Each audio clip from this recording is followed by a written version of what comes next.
There is a secret no one dares to speak out loud. Not in therapy rooms, not in dating advice videos, not even in sacred women's circles. A secret that turns the entire narrative on its head. You've been told to be confident, empowered, independent, and yes, all of that matters. But if you want to reach the deepest part of a man, the part that makes him obsessed, loyal, and emotionally hooked to your presence, you have to go somewhere far more ancient. You have to touch his ego, not stroke it, not inflate it, but touch it in a way that awakens his soul. And to do that, you must know the wound it's hiding. But let's pause for just a second. Let me tell you something that might shock you. This next sacred message might hit deeper than you expect.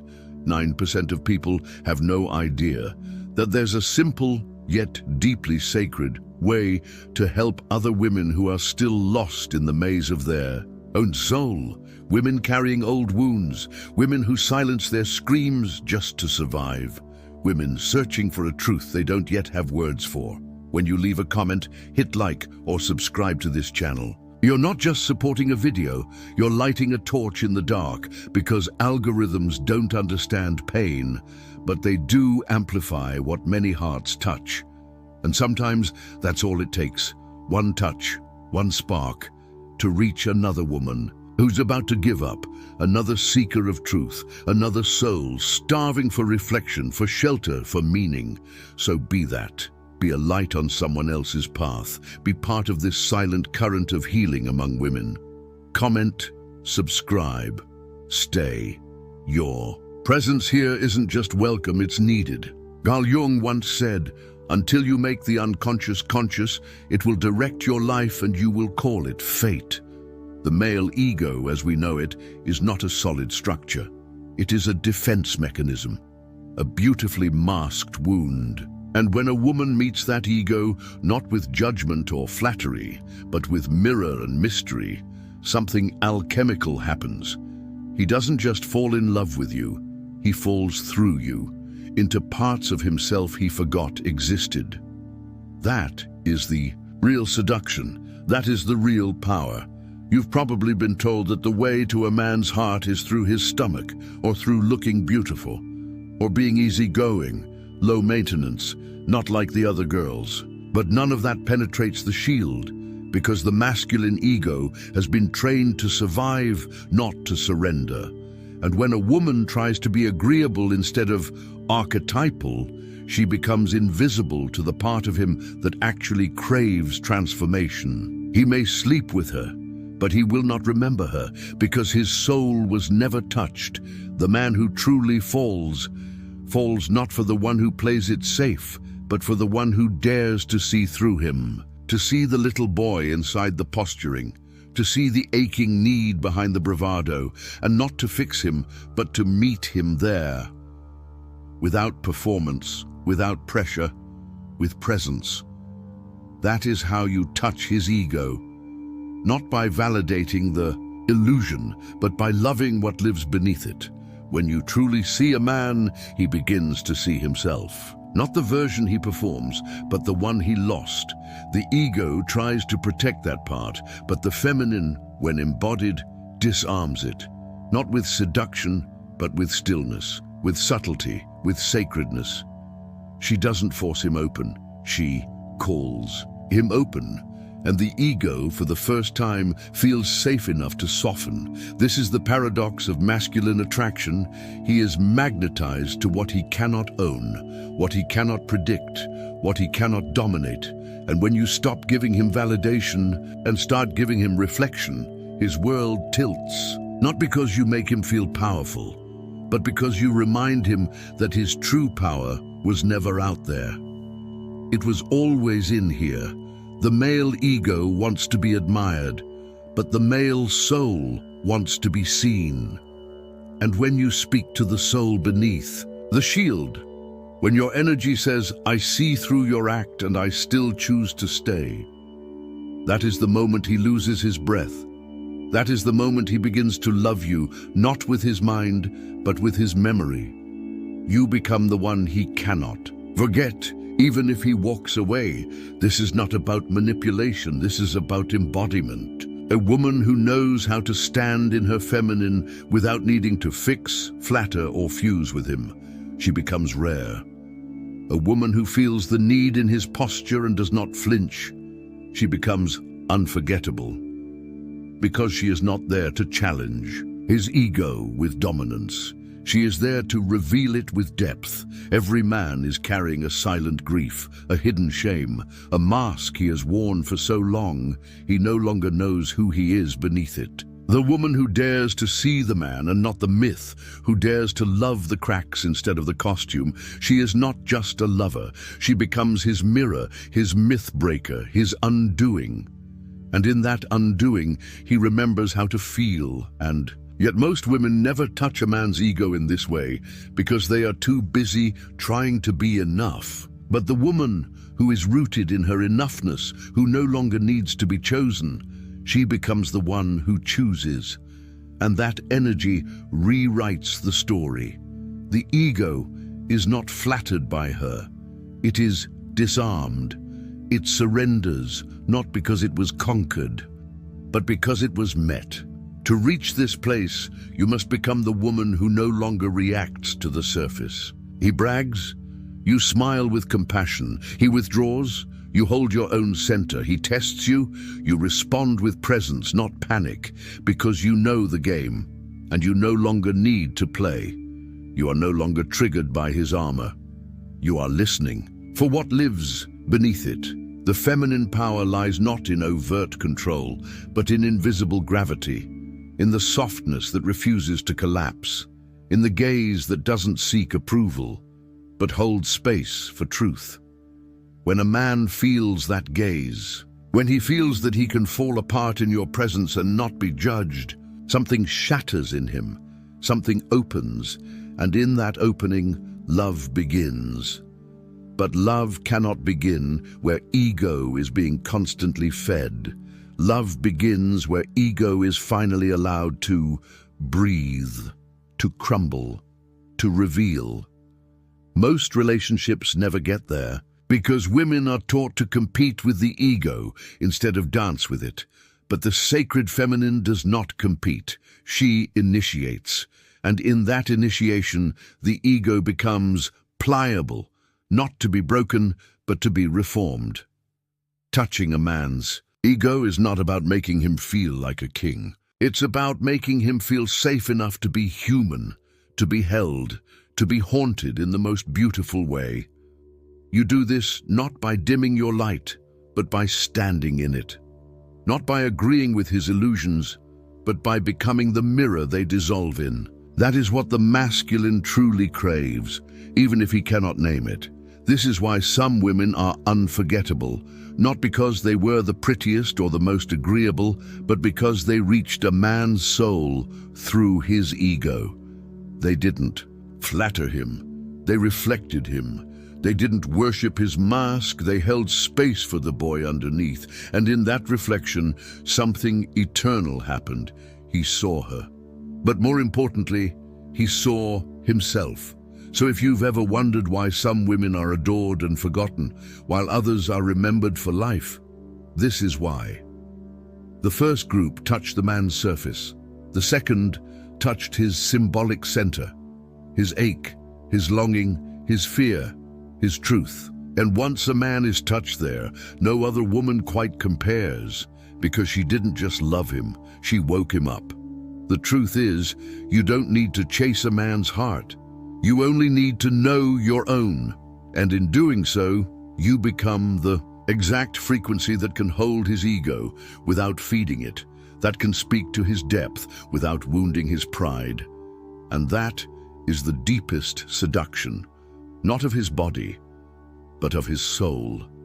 He may resist it, he may even leave it, but he will remember it, because the woman who touches his ego in this way, she becomes the only one who ever really saw him. And the memory of being seen, truly seen, is stronger than any seduction. It's stronger than sex, stronger than strategy. It's the memory he'll chase in every other woman and never quite find again. There is a reason some men ghost you after deep intimacy. It's not always because they didn't care. It's often because you touched something they weren't ready to feel. You slipped past their defenses. You reached the part of them that still trembles. And the ego, when unprepared, flees. Not because it didn't feel, but because it felt too much. And feeling too much for an unintegrated masculine is unbearable. But do not confuse his fear with your failure. The moment a woman stops blaming herself for the retreat of wounded men is the moment she steps into her sacred power. You were not too much. You were a mirror, a catalyst, and not every man has the courage to hold his own reflection. That is not your burden to carry. That is his threshold to cross. A man's ego is a fragile temple built brick by brick over years of social pressure, shame, and suppression. When a woman enters that temple with reverence instead of rage, with clarity instead of chaos, the structure begins to breathe, to soften, to shift. And in that shift, something ancient in him awakens. He no longer sees you as a woman. He sees you as the woman, the one who knows. To be the one who knows is not to be superior, it is to be sovereign. You don't reach his ego by lowering yourself or trying to prove your worth. You reach it by standing tall in your own knowing, by becoming so rooted in your truth that his facade has nowhere left to hide. You reach it by being silence in the face of performance, stillness in the face of storm. The feminine who touches ego doesn't fight it. She feels it. She sees through the posturing and says, with her energy, not her words, I see your wound, and I still honor your strength. That combination is rare. Most either worship the strength and ignore the wound, or see the wound and reject the man entirely. But the sacred feminine does neither. She holds both. And in that holding, a man is reborn. And that rebirth is not gentle. It's not romantic. It's archetypal. It's the journey every man must take, from ego to essence, from persona to presence, from power to peace. And you, if you are this kind of woman, will be both the doorway and the flame. The ego cannot survive you unchanged. And if it tries, it will lose something vital, its grip. This is why true feminine energy is not loud.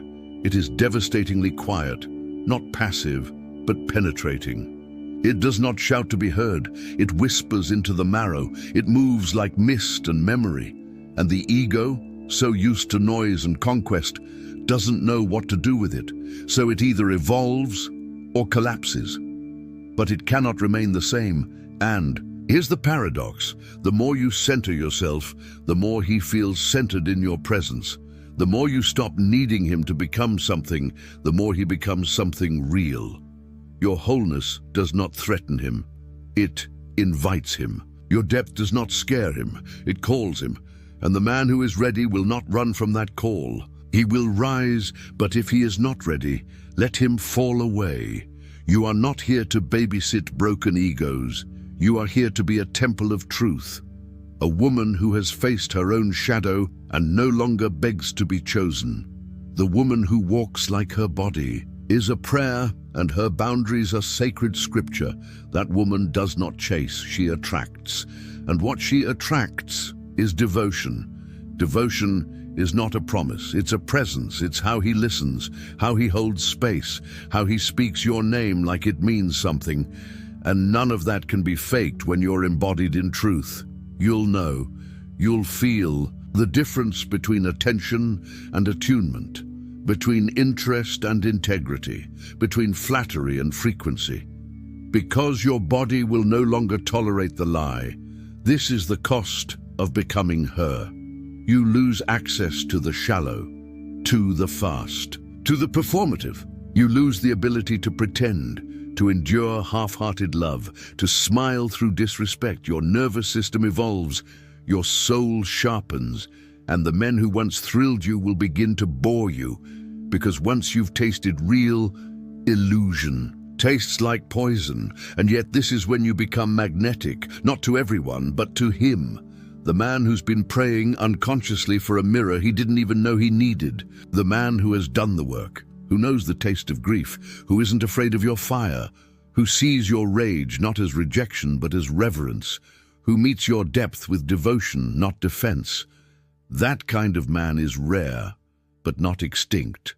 And he does not want a woman who strokes his ego endlessly. He wants a woman who knows when to do so and when to confront it, when to bless and when to burn. He wants a dance of energies, not a hierarchy. He wants to be claimed, not caged, held, not handled, seen, not solved. And for that, you must become emotionally fluent. You must know the difference between his ego and his essence, between his wound and his wisdom, between his desire and his devotion. You must know how to hold your own center when his falls apart. And you must know when to walk away if his ego begins to demand what your soul cannot give. Because a man in his unhealed ego will ask you to shrink, to soothe, to sacrifice. But a man in his essence will ask you only to stay true, to keep glowing, to keep becoming.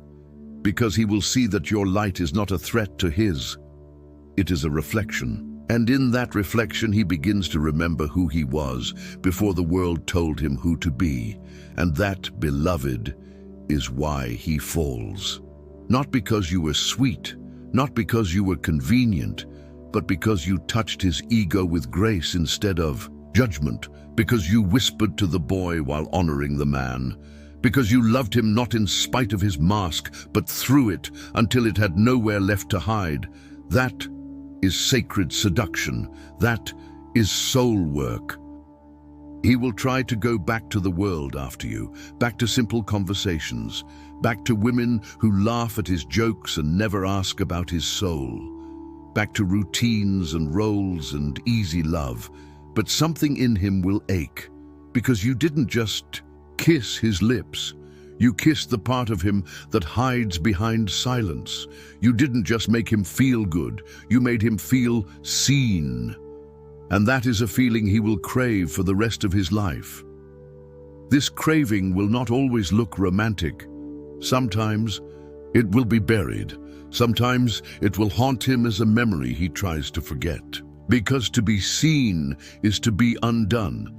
And not every man is ready for that level of exposure, but he will carry you in his body, in his dreams, in the quiet moments he doesn't speak about, because your presence was not entertainment, it was initiation. You became a mirror for his unhealed masculine, and mirrors are not always kind. They don't flatter, they reflect. But the woman who can reflect without rage, who can show without shaming, she becomes a healing space. She becomes not just unforgettable, but foundational. She becomes the standard, the blueprint, the place his soul once tasted truth.